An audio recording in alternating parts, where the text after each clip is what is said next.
지난 13일, 그러니까 오늘이 19일이니까 엿새 전이었겠군요. 김강립 차관 얘기 좀 해보죠.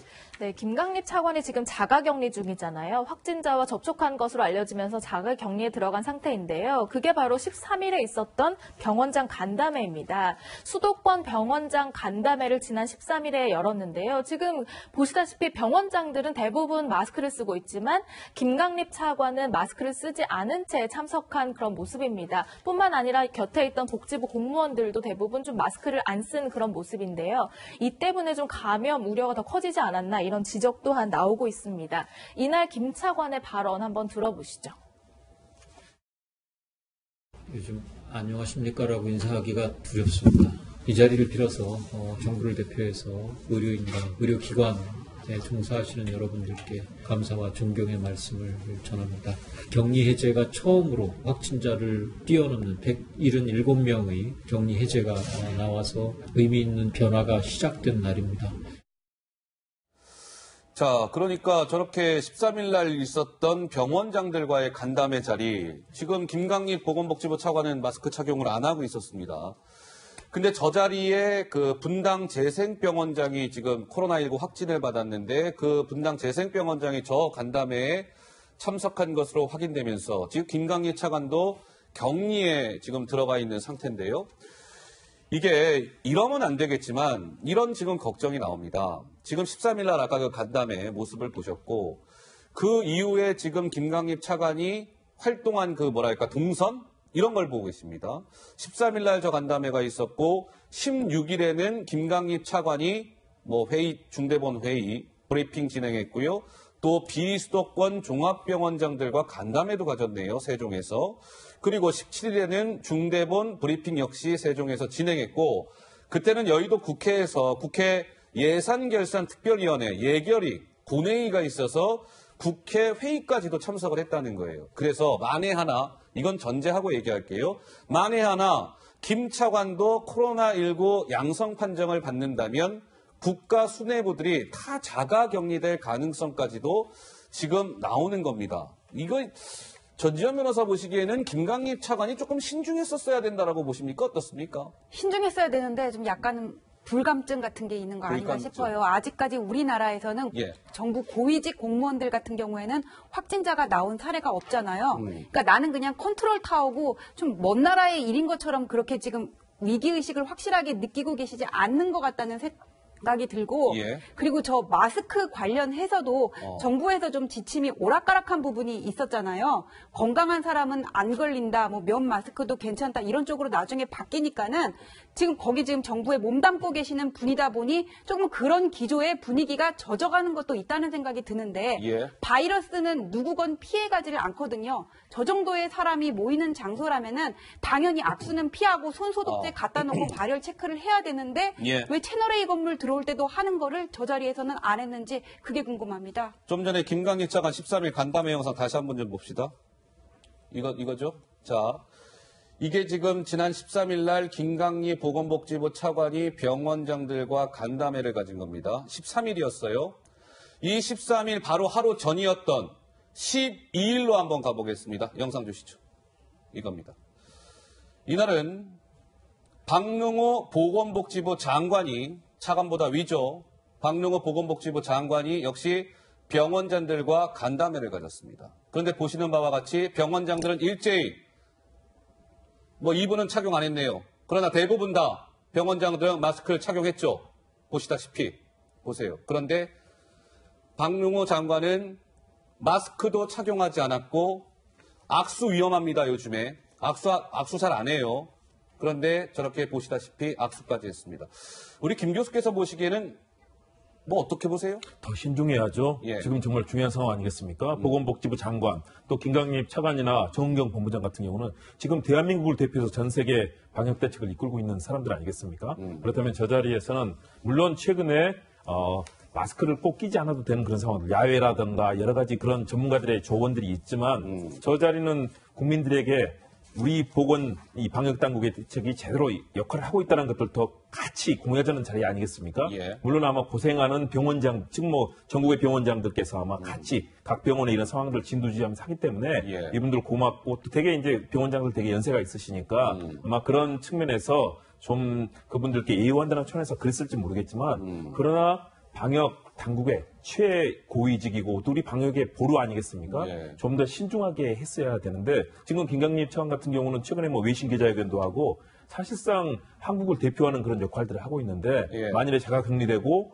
확진이 된다 그렇다면은 우리 전체 방역 당국의 큰 이 사령탑 진영에 혼선이 생기는 것 아니겠습니까? 그런 측면에서 정말로 좀 더 신중했어야 되지 않나 말씀드리고 싶습니다. 참 이게 이제 아까 13일 행사는 우리 지금 보건복지부의 사실상 차관분이고 저 12일 날 병원장들과 간담회를 가진 분은 우린 지금 보건 분야에 어떻게 보면 수장이라고 할 수 있는 보건복지부 장관이신데 우리 신 교수께서는 저 두 분의 마스크 미착용한 상태에서의 병원장들과의 간담회 좀 어떻게 보시는지요? 글쎄요, 제가 생각하는 기본적인 생각은 지금 이 코로나19 자체가 뭐 이제 초기 증상기, 심지어는 무증상기에도 이제 감염력이 있기 때문에 예.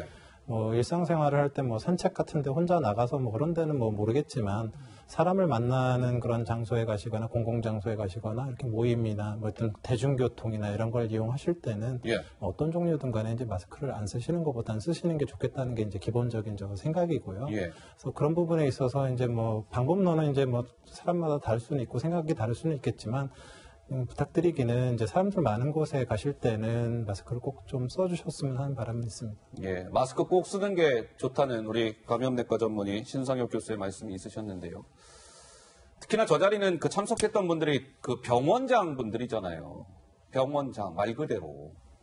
일선 다 병원에서 장들을 맡고 계신 분들, 일선에서 지금 코로나와 싸워야 되는 분들인데 생각해 봐야 될 좀 지점이 있다. 이제 이런 얘기가 나오는 거고요. 자, 이번에는 김 기자. 문재인 대통령께서는 요즘에 그 마스크 관련해서 좀 어떤 행보를 보이고 있나요? 일단 공개석상에서요. 어떨 때는 좀 마스크를 썼고 어떨 때는 쓰지 않으면서 좀 혼란이 있는 것 아니냐 이런 모습입니다. 이건 뭐예요? 지금 보시는 3분할 영상이 있는데요. 지난 3일에는 그 국무회의 때 마스크를 전원이 착용하고 있는 모습이고요. 지난 9일부터는 청와대가 약간 행동 요령을 바꿔서 꼭 필요한 부분이 아니면 쓰지 않도록 우리부터 좀 솔선수범하자. 마스크 대란을 의식한 그런 행동 요령 변경에 따라서 마스크를 쓰지 않은 모습입니다. 그리고 저번에 이제 정부 청사에 이어서 오늘도 마스크, 이제 수제 마스크를 쓴 모습이 보이는데요. 이렇게 대통령이 이제 때에 따라서는 어떨 때 쓰고 쓰지 않고 하는 것을 볼 때 국민들이 볼 때는 누구를 따라야 되느냐, 어떤 점을 따라야 되느냐, 마스크를 써야 할지 말아야 할지 혼선을 주고 있다. 이런 지적도 나오고 있습니다. 어떻습니까? 전 변호사는. 예. 그러니까 이게 정치인이나 저렇게 대통령 같은 분이 마스크를 쓰고 안 쓰고는 국민들한테 주는 메시지가 크거든요. 예를 들어서 쓰고 나오셨을 때는 나도 조심해야 되겠다. 그러고 안 쓰고 나오셨을 때는 상황이 좀 괜찮아졌나? 이런 생각이 들거든요. 그래서 이 부분은 코로나가 지금 완전히 그냥 정리됐다 할 때까지는 대통령께서도 좀 조심을 해야 되는데 아까 말씀드린 것 같이 좀 약간의 불감증이 있으신 게 아닌가. 정부 정책도 마스크와 관련해서 좀 오락가락하는 부분이 있고 또 그다음에 이렇게 정부에서는 어떤 다음 총선이라든지 뭔가 정치적인 영향을 고려하더라도 이게 상황이 제대로 가고 있음, 방역을 제대로 하고 있음을 좀 더 강조해야 되는 입장이잖아요. 예. 그런 것 때문에 지금 확실한 기준을 못 잡고 어떨 때는 쓰고 어쩔 때는 안 쓰시고 그런 거 아닌가 싶습니다. 그러면 오늘 대통령께서 이제 비상경제회의를 주재한 모습인데 오늘 모습만 한번 보겠습니다. 그러면 이건 오늘 비상경제회의를 주재하면서 이제 문재인 대통령이 입장하면서 이제 마스크를 보시는 바와 같이 착용을 했죠. 그리고 한번 다른 영상을 주세요. 예. 이것은 문재인 대통령이 이제 같은 행사에 오늘 비상경제회의. 근데 입장했을 때는 마스크를 착용을 했고 발언을 할 때는 이제 그 마스크를 미착용한 상태에서 마이크 앞에서 지금 대통령이 발언을 하고 계십니다. 어떻습니까, 신 교수님? 이거는 뭐 발언할 때 당연히 목소리 잘 들려야 되니까 마스크 미착용한 상태에서 말을 하는 게 그거 정상적인 겁니까? 어떻습니까? 글쎄요, 결국 마스크라는 거는 이제 내가 갖고 있는, 혹시 내가 환자라면 나의 호흡기 비말을 통해서 외부로 이제 바이러스가 노출되는 걸 막아주는 효과가 있는 거고요. 또 하나는 외부에 이제 접촉된 부분들을 만져서 내가 입이나 코로 올라와서 이제 들어오는 부분들을 막는 거라고 얘기할 수 있는데요.